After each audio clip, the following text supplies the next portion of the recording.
Bonjour et bienvenue dans cette vidéo. Aujourd'hui, on va voir un outil qui est pas gratuit mais presque. On verra le prix à la fin de la vidéo. Et d'ailleurs, pour la plupart d'entre vous, il va être complètement gratuit. On va voir les détails, tout ça, effectivement, à la fin de la vidéo. Mais avant, on va regarder à quoi il sert. Parce que si vous faites de l'image, de la génération d'images, que vous voulez avoir des images générées à partir d'autres images, cet outil peut le faire. Si vous faites de la retouche photo, que vous utilisez Photoshop ou d'autres logiciels, cet outil peut vous permettre de le faire gratuitement et sans compétence. Et il est relativement facile à prendre en main. L'avantage, c'est que, pour ma part, je fais pas de graphisme, je fais pas de retouche photo, mais c'est vrai que j'ai pas mal de personnes dans mon entourage qui en font.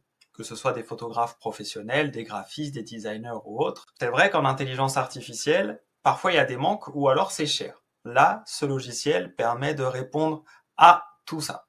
Je dis logiciel, en réalité c'est un logiciel en ligne, c'est un site web. Ça s'appelle playgroundai.com. Je vous mets le lien en description, comme d'habitude. Et donc, quand vous arrivez, vous voyez pas mal d'images comme ça. Je vous laisserai aller checker les prompts. C'est assez intéressant de voir notamment la partie Removed from Image. Vous verrez plus tard dans cette vidéo que effectivement on peut enlever des choses d'une image assez simplement. C'est un prompt à part entière et donc ça vous permet d'aller plus loin dans le travail sur vos images sans avoir de compétences ou sans avoir un logiciel avec 15 milliards d'options complexes. D'où l'utilité, encore une fois, de l'intelligence artificielle. Vous créez un compte, ça prend 2 secondes, vous pouvez vous connecter avec Google, je crois, notamment. Donc vous avez une adresse Gmail, vous vous connectez gratuitement, et vous arrivez ici. Donc en fait, quand vous cliquez sur Create, donc créer, vous arrivez dans la partie Playground à proprement parler.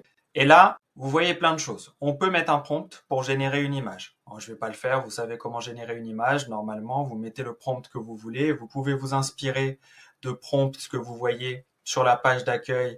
Vous faites un copier-coller et puis du coup, vous pouvez avoir des images de ce type, par exemple.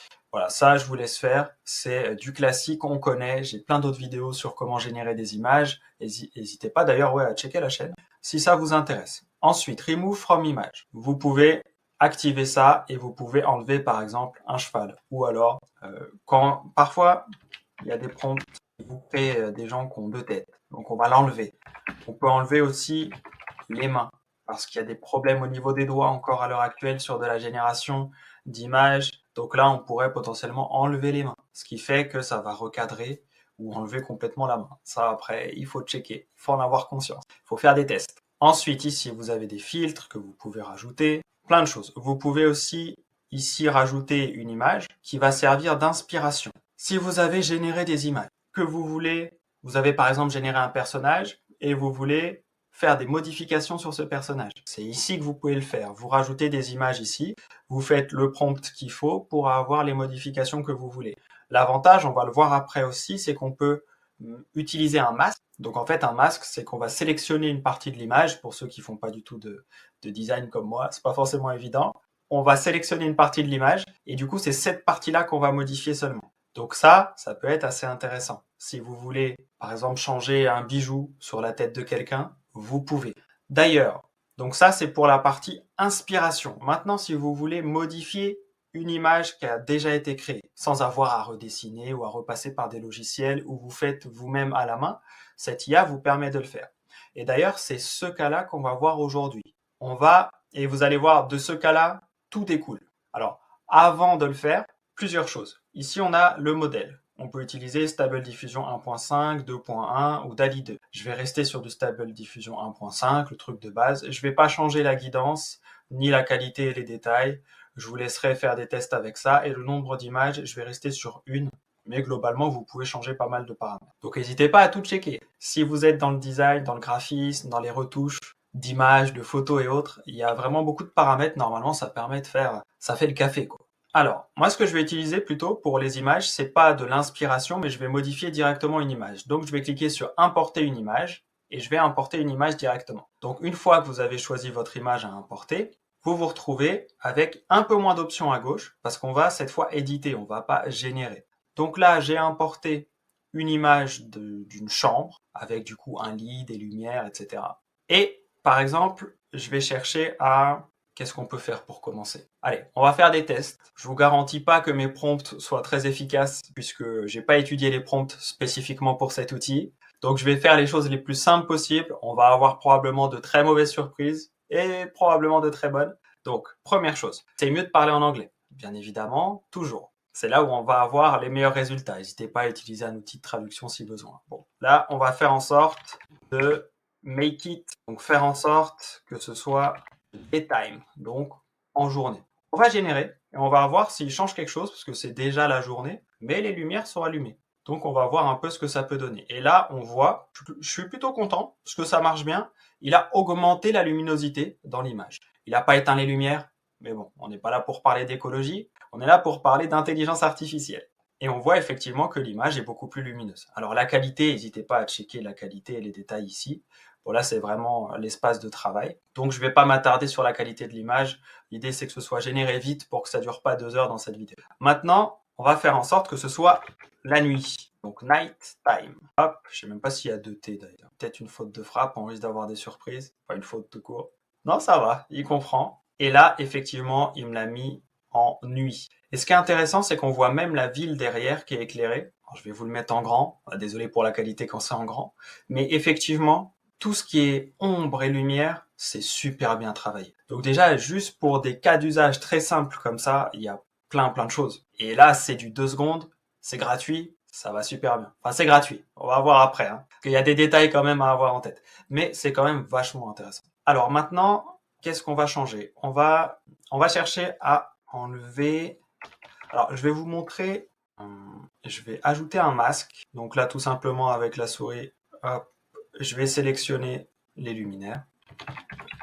Et je vais juste lui dire remove it, donc enlève-le. Et je vais voir s'il est capable de l'enlever ou s'il me fait un truc bizarre et que c'est pas la bonne commande. Parce que ça m'intéresse aussi de savoir.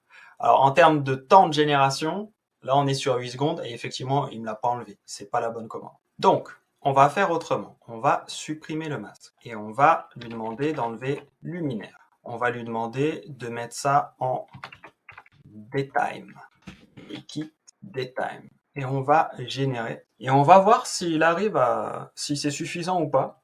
Donc là, j'essaie vraiment de faire les trucs les plus simples possibles. Et bah, je suis plutôt content. Bon, sur celui qui était en bas, du coup, effectivement, il l'a enlevé aussi, mais on ne sait pas ce que c'est. Peut-être un récipient. Enfin, c'est enlevé peut-être un peu bizarre. Il faudrait peut-être améliorer le prompt ou retravailler cette partie-là de l'image. Mais en tout cas, il a compris qu'il fallait enlever les luminaires. Et il me l'a mis en daytime. Donc, super. Donc, en le faisant comme ça marche bien. Je suis plutôt très content. Et on va voir si on le met en night time. On va mettre qu'un T cette fois. On va voir s'il recomprend ou pas. La dernière fois, on avait mis 2 T. Et la génération d'image est très rapide. Ça prend moins de 10 secondes à chaque fois. Là, ça va mettre 10 secondes exprès. Ouais. Là, ça met plus de temps. Bon, c'est la première fois que ça prend plus de 10 secondes chez moi. Le gros intérêt, c'est qu'on n'a pas besoin d'avoir de compétences. Et là, cette fois, sur du night time, il m'a pas enlevé les luminaires. Donc n'hésitez pas à demander plusieurs fois la même chose peut-être. Alors sur les masques, on va faire un truc quand même. On va tenter de travailler sur les masques. Donc, alors là, je vais faire un truc. Je vais sélectionner le luminaire ici. Là, il y a une petite tache, je vais la sélectionner aussi. Je vais prendre ici le bouquet et je vais prendre le deuxième luminaire. Et je vais lui demander de faire ressembler tout ça au mur qui est derrière. Voilà, que ce soit continuer avec le mur et en fait que ça m'enlève les éléments. C'est une demande un peu formulée bizarrement, mais je veux voir ce qu'il me fait.